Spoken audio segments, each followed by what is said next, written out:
बृहस्पतिवार व्रत कथा। प्राचीन समय की बात है। एक नगर में एक बड़ा व्यापारी रहता था। वह जहाजों में माल लदवा कर दूसरे देशों में भेजा करता था। वह जिस प्रकार अधिक धन कमाता था, उसी प्रकार जी खोलकर दान भी करता था। परंतु उसकी पत्नी अत्यंत कंजूस थी।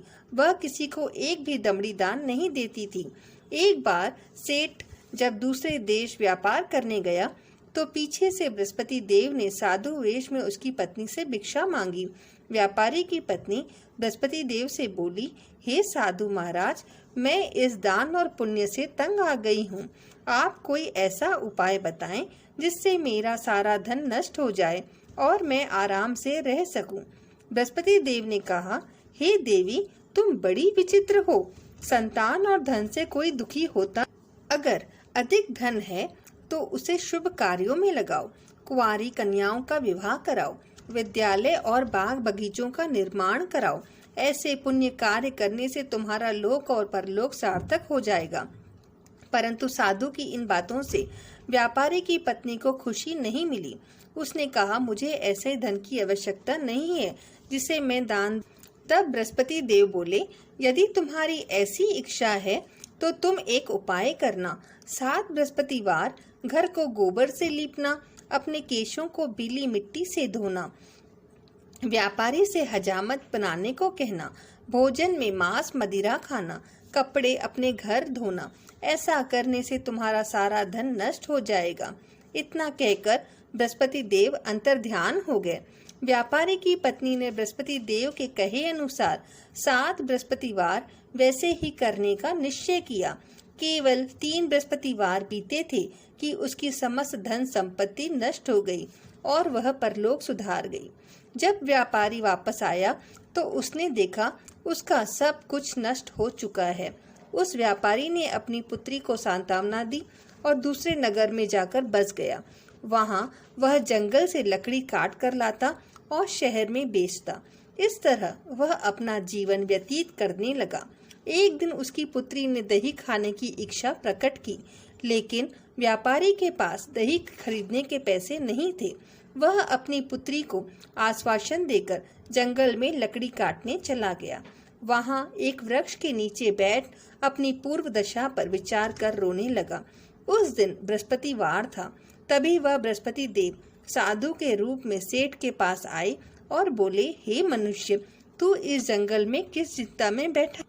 तब व्यापारी बोला, हे महाराज, आप सब कुछ जानते हैं। इतना कहकर व्यापारी अपनी कहानी सुनाकर रो पड़ा। बृहस्पति देव बोले, देखो बेटा, तुम्हारी पत्नी ने बृहस्पति देव का अपमान किया था, इसी कारण तुम्हारा यह हाल हुआ है। लेकिन अब तुम किसी प्रकार की चिंता मत। तुम गुरुवार के दिन बृहस्पति देव का पाठ करो। 2 पैसे के चने और गुड़ को लेकर जल के लोटे में शक्कर डालकर वह अमृत और प्रसाद अपने परिवार के सदस्यों और कथा सुनने वालों में बांट दो। स्वयं भी प्रसाद और चरणामृत लो। भगवान तुम्हारा अवश्य कल्याण करेंगे। साधु की बात सुनकर व्यापारी बोला, महाराज, मुझे तो इतना भी नहीं बचता कि मैं अपनी पुत्री को दही लाकर दे सकूं। इस पर साधु जी बोले, तुम लकड़ियां शहर में बेचने जाना। तुम्हें लकड़ियों के दाम पहले से चौगुने मिलेंगे, जिससे तुम्हारे सारे कार्य सिद्ध हो जाएंगे। लकड़हारे ने लकड़ियां काटी और शहर में बेचने के लिए चल पड़ा। उसकी लकड़ियों के अच्छे दाम में बिक गई। वह अपनी पुत्री के लिए दही लिया और गुरुवार की कथा हेतु चना गुड़ लेकर प्रसाद बांटकर स्वयं भी खाया। उसी दिन से उसकी सारी कठिनाइयां दूर हो गई। परंतु अगले बृहस्पतिवार को वह कथा करना भूल गया। अगले दिन वहां के राजा ने एक बड़े यज्ञ का आयोजन कर पूरे नगर के लोगों के लिए भोजन का आयोजन किया। राजा की आज्ञा अनुसार पूरा नगर राजा के महल में भोजन करने के लिए गया, लेकिन व्यापारी व उसकी पुत्री तनिक विलंब से पहुंचे। अतः उन दोनों को राजा ने महल में ले जाकर भोजन कराया। जब वे दोनों लौट कर आए, तब रानी ने देखा कि उसकी खूंटी पर टंगा हार गायब है। रानी को व्यापारी और उसकी पुत्री पर संदेह हुआ कि हार उन दोनों ने ही चुराया है। राजा की आज्ञा से उन दोनों को कारावास की कोठरी में कैद कर दिया गया। कैद में पड़कर दोनों अत्यंत दुखी हुए। वहां उन्होंने बृहस्पति देवता का स्मरण किया।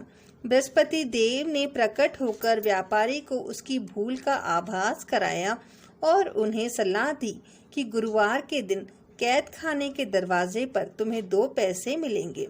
उनसे तुम चने और मुनक्का मंगवा कर विधि पूर्वक बृहस्पतिवार देवता का पूजन करना, तुम्हारे सारे दुख दूर हो जाएंगे।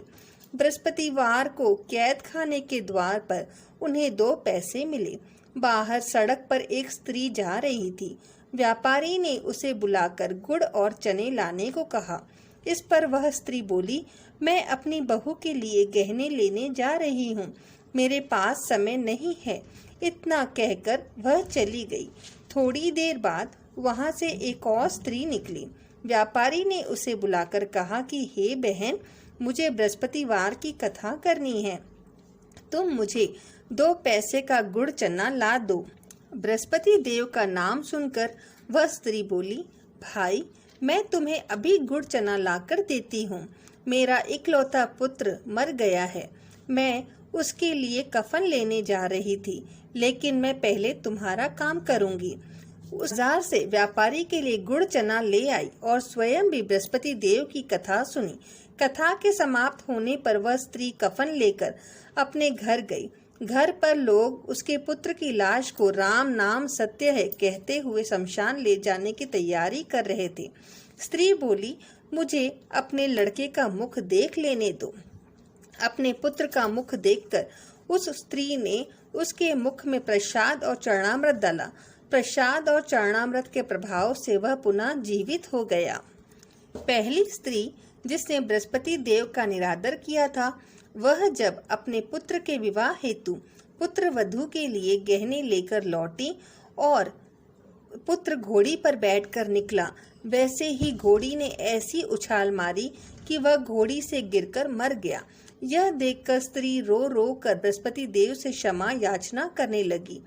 उस स्त्री की याचना से बृहस्पति देव साधु के रूप में वहां पहुंचे और कहने लगे, हे देवी, अधिक विलाप करने की आवश्यकता नहीं है।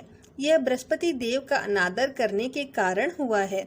तुम वापस जाकर मेरे भक्त से क्षमा मांगकर कथा सुनो, तभी तुम्हारी मनोकामना पूर्ण होगी।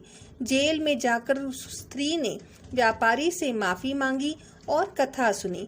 कथा के उपरांत वह प्रसाद और चरणामृत लेकर अपने घर वापस गई। घर आकर उसने चरणामृत अपने मृत पुत्र के मुख में डाला। चरणामृत के प्रभाव से उसका पुत्र जीवित हो उठा। उसी रात बृहस्पति देव राजा के सपने में आए और बोले, हे राजन, तूने जिस व्यापारी और उसके पुत्री को जेल में कैद कर रखा है, वह बिल्कुल निर्दोष है। तुम्हारी रानी का हार वहीं खूंटी पर टंगा है। दिन निकला तो राजा रानी ने हार खूंटी पर लटका हुआ देखा। राजा ने उस व्यापारी और उसकी पुत्री को रिहा कर दिया और उन्हें आधा राज्य देकर उसकी पुत्री का विवाह ऊंचे कुल में करवाकर दहेज में हीरे जवाहरात दिए। इति श्री कथा संपूर्ण।